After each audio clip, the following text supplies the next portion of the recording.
boys and girls, and welcome to the concession stand here on the KB Radio Network. I am your host, Kevin Reed, and this is the review of M. Night Shyamalan's new psychological thriller, Trapped, which stars Josh Hartnett in the leading role. And the plot of this film, it follows a serial killer evading a police blockade while attending a concert with his young daughter. This film caught my attention on a lot of fronts. Number one is M. Night Shyamalan.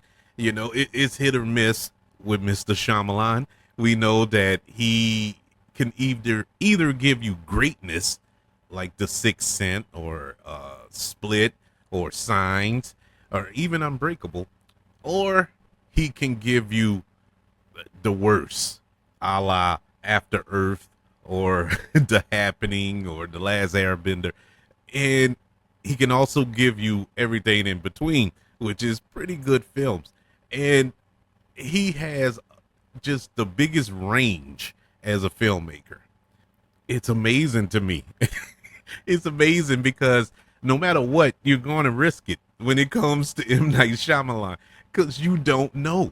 You don't know if you're going to get a cinematic classic or you're going to get a flop, something that you're going to walk out the theater wanting your money back. It's a flip of a coin when you go see one of his films. And this is the year of Shyamalan's. Earlier this year, we got The Watchers from his daughter in her directorial debut, which I don't even know how to quantify that film, to be honest with you. It's not horrible, but it's probably the most forgettable film that I've seen this year because I couldn't tell you anything about that movie, and I watched it. I just can't tell you one thing about that film. And also his daughter, his other daughter, is in this film, which I guess she's like the co-lead of this movie, who is the pop star in this film, Lady Raven. And it's like, man, this is nepotism city here. This is the year he's gonna put his daughters. And look, I get it. I got daughters. I have children. If I have a platform that I can place them on, I'm probably gonna put my children on it. If they're worthy of the honor. And his children do have talent, so I can't knock him for that. But as far as this film is concerned, which is why you're here to hear about Trap, as I said to start it off, very interesting concept. Is a concept that you would normally see a hero, a protagonist in this claustrophobic type situation, trapped in this inescapable building or whatever the case may be. And that's the twist. The twist is it's the villain who is trapped in this claustrophobic situation and trying to devise ways to get out of this situation with his daughter. And I'm like, okay, that's a new take on it. Let's see how this goes. And with M. Night Shyamalan, for better or worse, he knows thrillers. He knows how to film these heightened situations. So, all right, let's see how this plays out. We have Josh Hartnett as the lead character, Cooper, who is the serial killer. No spoilers here. We know this from the trailers. We know this from all the promotional material. He is the serial killer in this film. And Josh Hartnett, who I don't know what happened for the past 15 years, maybe 10, 15 years, that he's kind of disappeared from Hollywood, because for a while he was the bee's knees, man. I mean, I really liked Josh Hartnett coming up. At one point he was considered for the role of Superman, Clark Kent, early on in his career, of course. And I was all for it because he had the look, he had the skills, I thought, to pull that role off. But ultimately he declined to take that role. But recently we saw him pop up in Oppenheimer in a supporting role, and he did an excellent job in that film. He was one of the best performances in that film. He was just overshadowed by the the Academy Award winners that was in that movie, Cillian Murphy and Robert Downey Jr. But he comes in third, in my humble opinion, as far as performances in Oppenheimer. Really loved him. Really showed that he is a really good actor. Showed the world. I already knew, but he showed the world. And this was his leading film. His, I guess you could say, comeback film. Show that he can be the lead of a film, and he does show it here. He's not the problem with this film. This film has a lot of problems, but he's not the problem. Josh Hartnett did an excellent job as this serial killer, as this dad, as this wild animal trapped in this situation, and all played within his eyes. Whenever he had to emote and actually act, he was perfect. He was great. I mean, this is one of the better performances you're going to see. Unfortunately, he had to do all that while trying to give this dialogue written by M. Night Shyamalan that was just ridiculous. The dialogue in this film was so bad. It's some of the lines that he had to do it, not just him, but the entire cast who had speaking lines in this movie. It was, what? Who wrote this? I can't believe he wrote this. This can't be the same guy who wrote The Sixth Sense.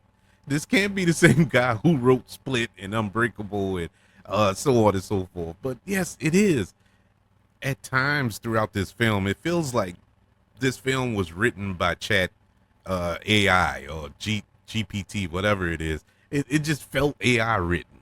The dialogue was just cookie cutter, and it didn't help the story. You had characters in this film that didn't help the movie at all. That just had no place in this movie at all. Kid Cudi.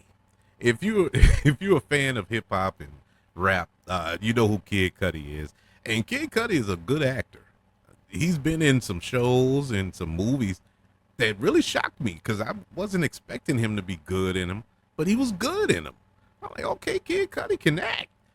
Not in this movie. It was like he was just given a wig and and told to go out there and just make something up. And that's what it looked like, felt like, and that's what we got.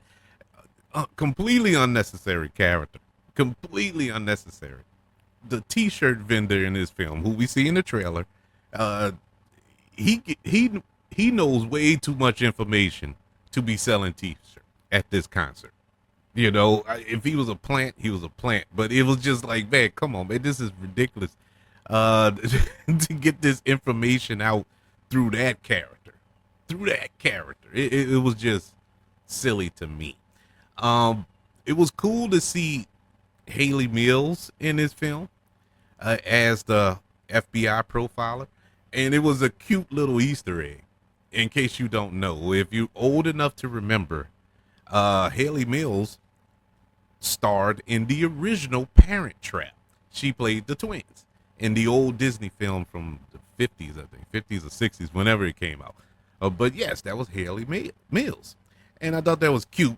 That she starred in the Parent Trap. I'm like, yeah, that's cool. To see her still working here. But that was it. That was only that was it about her character. It was cool, but whatever. The rest of the film, it played out all nice. It had parts in this film where the tension was a little heightened. There were scenes where Josh Hartnett had to get out of certain situations that he put himself in to try to find out information about this so-called trap that was laid out for him. It was cool, but at the same time, it felt kind of weird because he was free to move about the auditorium or the stadium, whatever this concert was being held at. It was just weird, and nobody questioned him. I mean, a couple of times it was, oh, let me see your ID, stuff like that. But it was willy nilly.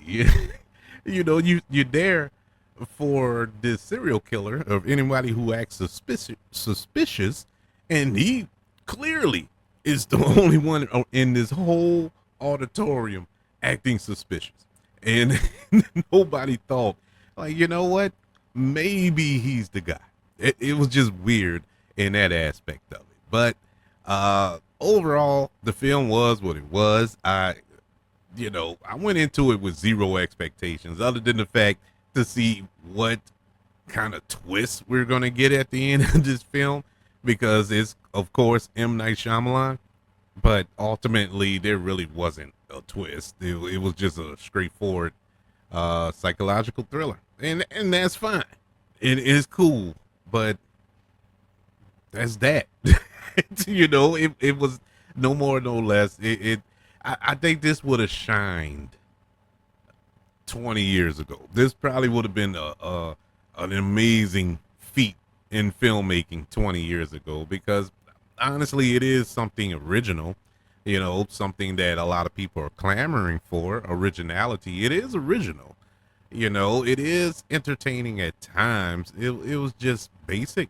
It was paint by numbers, I felt. And I guess if I did have an expectation, it was for Josh Hartnett to really put him back on the A-list in Hollywood, for him to go out for bigger, meatier roles. And for the most part, that was accomplished. I think it really showcased his acting ability here, because there was a lot that he had to pull off. There was a lot of mask, if for lack of a better term, that he had to wear throughout this film.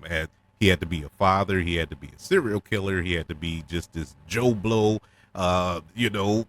Acting wise, you could see behind his eyes that there was something else going on than what he was showing the fellow co-stars in the film. So he did his job. So I'm happy about that. But as far as the film, it was what it was. Not the greatest M. Night Shyamalan film, but it's not the worst either. I will put it in the middle of the pack. Trapped, which is currently in theaters, directed by M. Night Shyamalan, gets a letter grade of a C minus. It was alright. Nothing I would run to the theater to see again. You probably feel trapped watching it at times, but it was all right. I'll just say that. All right. But I would love to know what you think about Trapped. Did you think it was good? Do you think it's one of M. Night Shyamalan's best or his worst? I would love to know your opinions. Email the show, kbradiopodcast@gmail.com. You can also search for the show on all social media platforms. Just search for the KB Radio Network. Subscribe and like this video on YouTube when you search for the KB Radio Network channel. Don't forget about the 5 stars, the reviews, and sharing this show if you're listening on Apple Podcasts, Spotify, iHeartRadio, wherever you are currently listening to the Concession Stand here on the KB Radio Network. Everybody, thank you for joining me for this review of M. Night Shyamalan's Trap. Want you all to know that I love you, continue to love everyone, and until we speak again, you all be blessed.